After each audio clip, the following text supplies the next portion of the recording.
Hello there. My name is Gustav Alexander Poulsen, and I am 21 years old from Denmark, and I am the founder of the Forgotten Youth Project.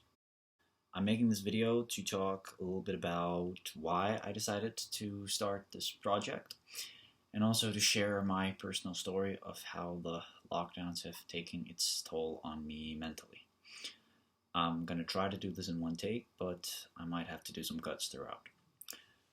So, to start off with why I started Forgotten Youth, my goal with this project is to try and spread awareness about young people who have been mentally affected by the lockdowns that went into effect to try and stop the spread of COVID-19 about 11 months ago from when this is recorded.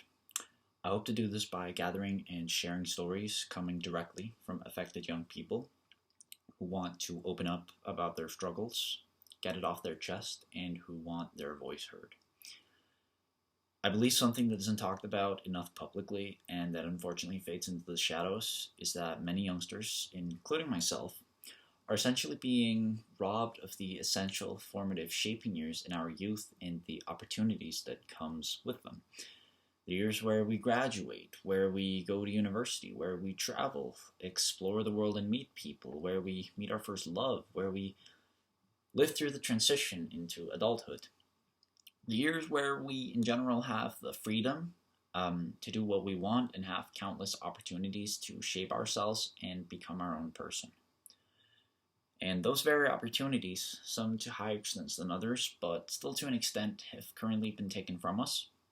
Pretty much everyone's big plans have been put on pause indefinitely or cancelled, and I would say there's been absolutely no assurance of when it will be available, of when it will be possible to continue them, if that's even going to be possible again.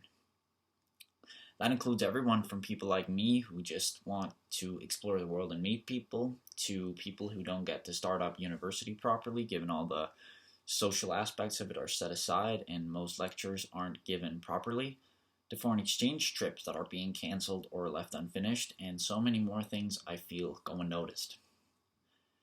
Speaking for at least myself, and I think it's safe to say others too, all this is bound to result in some sort of mental effect, as it can lead to feeling upset, angry, or to this overall uncertainty towards the future. I fear the people who are otherwise meant to become the voices of tomorrow, who will carry civilization into the future, decades from now, could be at stake. I fear the possibility of looking at a generation who will end up feeling lost and might ultimately become social outcasts if the necessary opportunities to shape themselves aren't available when they need them. In general, I believe living through the transition into adulthood with this many breaks and uncertainties to it can be dangerous. And the worst thing is, I fear we will simply be treated as collateral damage.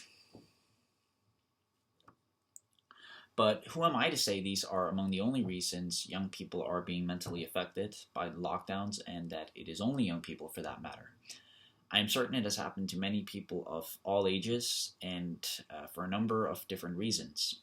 But for the reasons I've mentioned, Forgotten Youth's main focus is going to be the youngsters who could potentially end up a lost generation. Ideally, with this project, I want to get the attention of the politicians who have been responsible for the lockdowns and get them to make the scarred youth a promise that their future will not be at stake because of the lockdowns and the lost opportunities, and that these opportunities will be available again in a near future, and that those who need it will get the help they need on the other side of the lockdowns, if there will even be such thing. Overall, just make them feel hopeful. Either that they make us that promise, or tell us the truth I feel like they might be holding back on. In my head, that would be that they admit they have no idea as to when we can continue shaping ourselves during our youth. I can't help but have this feeling that there are these dark truths regarding the matter that politicians are aware of, but aren't telling the public, being afraid it might create an even bigger fear and panic. Instead of being told these possible truths, I feel like we're almost being fed false hope that things will be normal again soon, but I wouldn't exactly say anything signals that. But once again, that is just a speculation. One thing I would say has been made abundantly clear is that in the big picture, these lockdowns are about protecting the elders and other most vulnerable people primarily. The world was shut down to try and protect them, and they are among the first to receive vaccines. As much as the politicians responsible for the lockdowns can say we're all navigating through this together, what I mentioned just signals something different.